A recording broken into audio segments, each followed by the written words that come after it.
ఉపరాష్ట్రపతి జగదీప్ ధన్కర్ రాజీనామాకు రాష్ట్రపతి ఆమోదం తెలిపారు. ఇక ఉపరాష్ట్రపతి పదవికి ఉప ఎన్నిక పదవికి ఎన్నికల సంఘం సన్నాహాలు ప్రారంభించనుంది.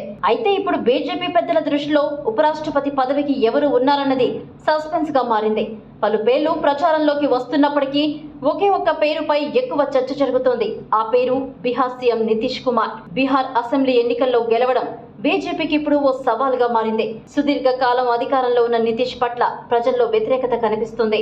ఇటీవల కాలంలో ఆయన అంత చురుగ్గా వ్యవహరించలేకపోతున్నారు, విచిత్రంగా ప్రవర్తిస్తున్నారు, ఆరోగ్యం కూడా సరిగా లేదని అంటున్నారు. ఇలాంటి సమయంలో బీజేపీ జేడీయూ సీఎం ఫేస్ గా ఈసారి నితీష్ ను కాకుండా కొత్త వ్యక్తిని చూపించాలనుకుంటున్నారు. అయితే సీఎం నితీష్ ను తప్పించడం వల్ల బలమైన వర్గం అసంతృప్తికి గురై మొదటికే మోసం వస్తుంది. అందుకే నితీష్ ను అత్యున్నతంగా గౌరవిస్తున్నామని చెప్పేందుకు ఉపరాష్ట్రపతి పదవిలో కూర్చోబెట్టే ఆలోచన చేస్తున్నట్లుగా తెలుస్తోంది.